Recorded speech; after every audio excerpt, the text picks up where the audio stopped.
नमस्कार मित्रांनो, तुमचं स्वागत आहे आपल्या करंट मित्र या एज्युकेशनल यूट्यूब चॅनलवर. आज आहे 13 जानेवारी 2025. आजच्या दिवसाचे जे काही चालू घडामोडीचे प्रश्न आहेत, ते आपण या व्हिडिओमध्ये संपूर्ण कव्हर करणार आहोत. जर तुम्हाला व्हिडिओ आवडत असेल, तर नक्कीच आपल्या यूट्यूब चॅनलला सबस्क्राईब करून घेऊ शकतात. जेणेकरून तुम्हाला नवीन व्हिडिओचं अपडेट लगेच मिळून जाईल. चला तर मग प्रश्न क्रमांक पहिला.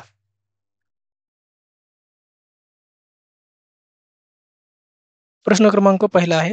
भारतीय क्रिकेट नियामक मंडळाच्या सचिवपदी कोणाची निवड करण्यात आलेली आहे? याचं उत्तर आहे ऑप्शन क्रमांक डी. देवजित सैकिया. देवजित सैकिया यांची भारतीय क्रिकेट नियामक मंडळाच्या सचिवपदी निवड झालेली आहे. त्यांच्याबद्दल महत्त्वाचा पॉईंट आहे. देवजित सैकिया हे माजी प्रथम श्रेणी क्रिकेटपटू आणि माजी एसीए सचिव म्हणजेच बीसीसीआयचे सचिव म्हणून निवडले गेलेले आहेत. जय शहा हे आता आयसीसीचे नवीन चेअरमॅन सुद्धा निवड झालेली आहे. दुसरा पॉईंट आहे. प्रभाव जयसिंग भाटिया यांची एसजीएम दरम्यान बीसीसीआयचे कोषाध्यक्ष म्हणून निवड झालेली आहे. समोरचा प्रश्न आहे प्रश्न क्रमांक 2. भारतीय क्रिकेट नियामक महामंडळाच्या कोषाध्यक्षपदी कोणाची निवड झालेली आहे? त्याचं उत्तर आहे ऑप्शन क्रमांक 1. प्रभतेज सिंग. प्रभतेज सिंग यांची भारतीय क्रिकेट नियामक मंडळाच्या कोषाध्यक्षपदी निवड झालेली आहे. समोरचा प्रश्न क्रमांक 3. कोची जलमेट्रोच्या यशानंतर पर्यावरणपूरक या नव्या जलवाहतूक मॉडेलची अंमलबजावणी देशभरात किती ठिकाणी करण्यात येणार आहे? त्याचं उत्तर आहे ऑप्शन क्रमांक सी.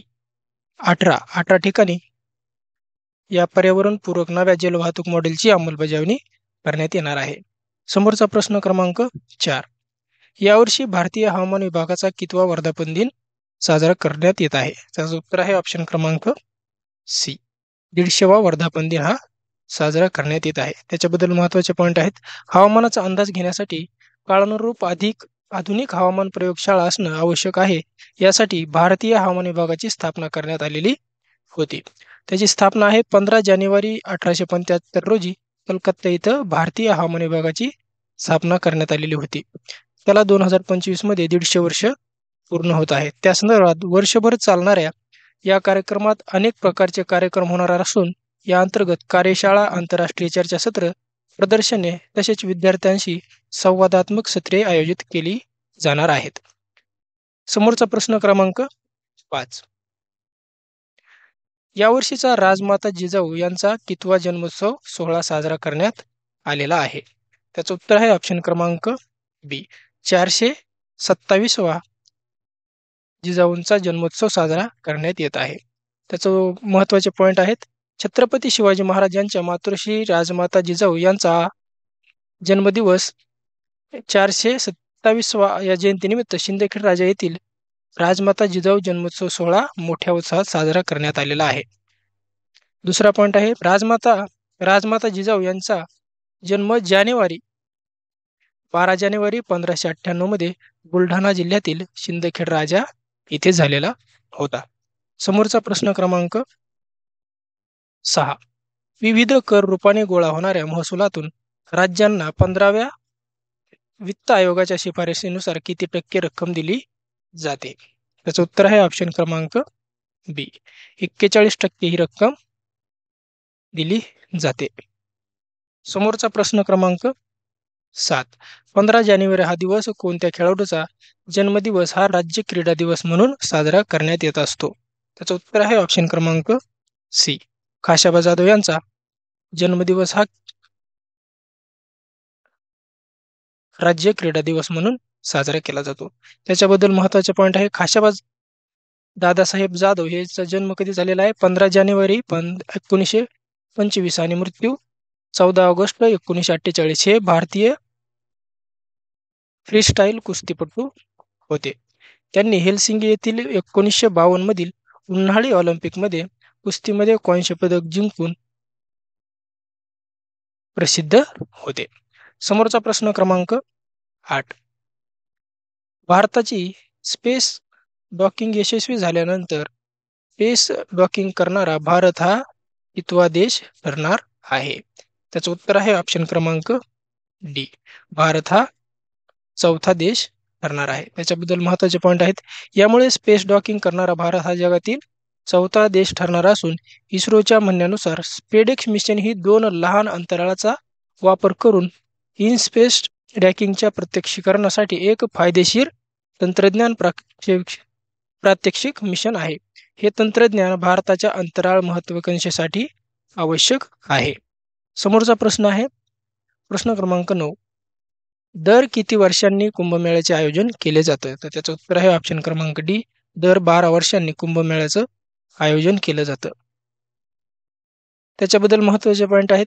4 स्थळांमधील कुंभमेळ्याचे फिरणे हे एक प्राचीन ज्योतिषशास्त्रीय गणनेवर हे एक आधारित आहे आणि त्या प्रत्येक ठिकाणी अंदाजे 12 वर्षांनी हा उत्सव आयोजित केला जातो. प्रत्येक कुंभमेळ्यासाठी विशिष्ट वर्ष हे ज्योतिषशास्त्रीय, धार्मिक आणि पारंपरिक विचारांच्या संयोजनाद्वारे निर्धारित केलेलं जातं. समोरचा प्रश्न क्रमांक 10. शक्तिपीठ महामार्ग हा किती किलोमीटरचा लांबीचा असणार आहे? तर त्याचं उत्तर आहे ऑप्शन क्रमांक सी. हा 802 किलोमीटरचा असणार आहे. त्याच्याबद्दल महत्त्वाचं आहे. महाराष्ट्र राज्य रस्ते विकास महामंडळाने म्हणजेच MSIDC नागपूर गोवा शक्तिपीठ महामार्गाचे संरक्षण अखेर निश्चित झालेला असून त्यानुसार शक्तिपीठ महामार्ग आता 760 किलोमीटर ऐवजी 805 किलोमीटर लांबीचा असणार आहे आणि हा शक्तिपीठ महामार्ग 12 जिल्ह्यातून तब्बल 19 देवस्थानांना जोडणार आहे. समोरचा प्रश्न क्रमांक 11. अमेरिकेचे कितवे अध्यक्ष म्हणून डोनाल्ड ट्रम्प हे शपथ घेणार आहेत? त्याचं उत्तर आहे ऑप्शन क्रमांक डी. 47वे राष्ट्राध्यक्ष म्हणून डोनाल्ड ट्रम्प हे शपथ घेणार आहेत. समोरचा प्रश्न क्रमांक 12. कोणत्या वर्षापर्यंत भारताचे स्वतःचे अंतराळ स्थानक विकसित करण्याचे भारताचे उद्दिष्ट आहे? तर त्याचं उत्तर आहे ऑप्शन क्रमांक डी. 2035 पर्यंत भारताचे स्वतःचे अंतराळ असेल अशी उद्दिष्ट आहे. त्याच्याबद्दल महत्त्वाचे पॉईंट आहेत. भारतीय अंतराळ स्थानक ISO म्हणजेच भारतीय अंतरिक्ष स्थान हे भारताने बांधले जाणार आणि भारतीय अंतराळ संशोधन संस्था म्हणजेच इस्रोद्वारे हे चालवले जाणारे हे नियोजित मॉड्युलर स्पेस स्टेशन आहे. याच्यामध्ये अंतराळ स्थानकाचे वजन तब्बल 52 टन असून ते पृथ्वीपासून सुमारे 400 किलोमीटर उंचीच्या कक्षेमध्ये असणार आहे, जिथे अंतराळवीर 3 ते 6 महिने राहू शकणार आहेत. समोरचा प्रश्न क्रमांक 13. भारतीय हवामान विभाग म्हणजेच IMD ची स्थापना कधी झालेली आहे? तर त्याचं उत्तर आहे ऑप्शन क्रमांक ए. 1875 मध्ये भारतीय हवामान विभागाची स्थापना झालेली आहे. त्याच्याबद्दल महत्त्वाचं आहे. भारतीय हवामान विभाग ही भारत सरकारच्या पृथ्वी विज्ञान मंत्रालयाची एक भारतीय संस्था आहे. त्याची स्थापना 15 जानेवारी 1875 मध्ये झालेली असून त्याचं मुख्यालय कुठं आहे? दिल्ली या ठिकाणी. हवामान विषयक निरीक्षण, हवामान अंदाज आणि भूकंपशास्त्र यासाठी जबाबदार असलेली ही एक प्रमुख संस्था आहे. त्याच्यामध्ये IMD चे मुख्यालय हे दिल्लीला येत असून भारत आणि अंटार्क्टिकामध्ये निरीक्षण करणं हेच काम आहे. समोरचा प्रश्न क्रमांक 14. नवी दिल्ली येथे इंडिया क्लायमेट फोरम 2025 मध्ये इंडिया क्लीनटेक मॅन्युफॅक्चरिंग प्लॅटफॉर्म कोणी लॉन्च केलेलं आहे? तर त्याचं उत्तर आहे ऑप्शन क्रमांक बी. पियुष गोयल यांनी त्याचं उद्घाटन केलेलं आहे. त्याच्याबद्दल महत्त्वाचे पॉईंट आहेत. हा प्लॅटफॉर्म सौर, पवन, हायड्रोजन आणि बॅटरी स्टोरेज क्षेत्रातील भारताच्या स्वच्छ तंत्रज्ञान मूल्य शृंखला वाढवण्यासाठी डिझाईन केलेला हा एक उपक्रम आहे. त्याच्यामध्ये 2030 पर्यंत देशात 500 गिगावॅट स्वच्छ ऊर्जा स्रोत प्रस्थापित करणं पंतप्रधान नरेंद्र मोदी यांनी लक्ष ठेवलेलं आहे. त्याच्यामध्ये सहभागी होणं हे यशस्वी असून अशी मंत्र्यांची ही व्यक्त केलेली सदिच्छा आहे. समोरचा प्रश्न क्रमांक 15. प्रयागराजमध्ये कधीपासून महाकुंभची सुरुवात होणार आहे? तर त्याचं उत्तर आहे ऑप्शन क्रमांक सी. 15 जानेवारीपासून कुंभमेळ्याला सुरुवात होत आहे. त्याच्याबद्दल महत्त्वाचे पॉईंट आहेत. विश्वास आणि मानवता या महाकुंभचा सर्वात मोठा संगम उत्तर प्रदेशातील प्रयागराज येथे सुरू झालेला आहे. सांस्कृतिक मंत्रालयाने प्रयागराजमध्ये कलाग्राम तयार केलेला असून हे देशात दोलायमान संस्कृतीचं एक प्रदर्शन करणार आहे. ते केंद्रीय सांस्कृतिक आणि पर्यटन मंत्री गजेंद्र सिंग शेखावत यांनी याचा कलाग्रामचे उद्घाटन केलेलं आहे.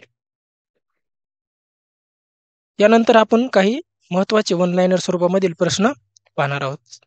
त्याच्यामध्ये पहिला आहे, ADR संस्थेच्या अहवालानुसार चंद्रबाबू नायडू हे देशातील सर्वात श्रीमंत मुख्यमंत्री ठरलेले आहेत.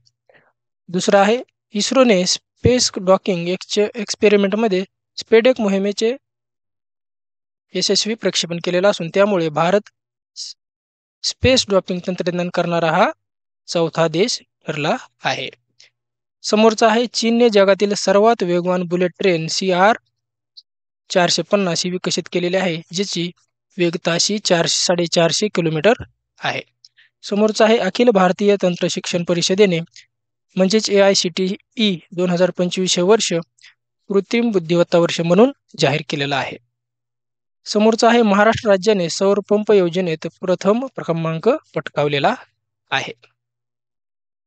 समोरचा आहे, अमेरिकेचे माजी राष्ट्राध्यक्ष जिमी कार्टर यांचे निधन झालेलं असून ते अमेरिकेचे 39वे राष्ट्राध्यक्ष होते, ज्यांनी 2002 साली शांततेचा नोबेल पुरस्कार मिळालेला होता. समोरचा आहे, भारतीय क्रिकेटपटू सय्यद किरमानी यांनी स्टंपेड नावाने आत्मचरित्र प्रकाशित केलेलं आहे. काय आहे? स्टंपेड. समोरचा आहे, गुजरात राज्याने भाषासंबंधी अडचणी दूर करण्यासाठी स्वर ह्या प्लॅटफॉर्म लॉन्च केलेला आहे. समोरचा आहे, 53व्या सिनियर राष्ट्रीय पुरुष हँडबॉल चॅम्पियनशिप 2024चे विजेतेपद केरळने पटकावलेलं आहे. समोरचा आहे, पुण्यात स्थापित केलेल्या भारतीय पहिल्या मेड इन इंडिया सर्जिकल रोबोटचे नाव SSI मंत्र हे आहे. समोरचा आहे, दिल्ली सरकारने पुजारी ग्रंथी सन्मान योजना सुरू केलेली असून त्या अंतर्गत हिंदू मंदिरातील पुजारी आणि गुरुद्वाराच्या ग्रंथींना मासिक 18,000 रुपये मदत दिली जाणार आहे. समोरचा आहे, भारतीय रेल्वेच्या research design and standard organisation म्हणजेच RDSOने कवच 4.0 ही प्रगत स्वयंचलित ट्रेन संरक्षण प्रणाली विकसित केलेली आहे. समोरचा आहे, नेपाळच्या पोखरा येथे 24 डिसेंबर 2024 ते 2 जानेवारी 2025 या कालावधीत पहिला आंतरराष्ट्रीय बलून महोत्सव हा आयोजित करण्यात आलेला होता. समोरचा आहे, SAR इन्स्टिट्यूट हे स्मार्ट सिटी मिशनशी संबंधित आहे. तर मित्रांनो, हे होते काही आपले महत्त्वाचे चालू घडामोडीचे प्रश्न. जर तुम्हाला व्हिडिओ आवडत असेल नक्कीच आपल्या YouTube चॅनलला सबस्क्राईब करून घेऊ शकता, जेणेकरून तुम्हाला नवीन व्हिडिओचं अपडेट लगेच मिळून जाईल.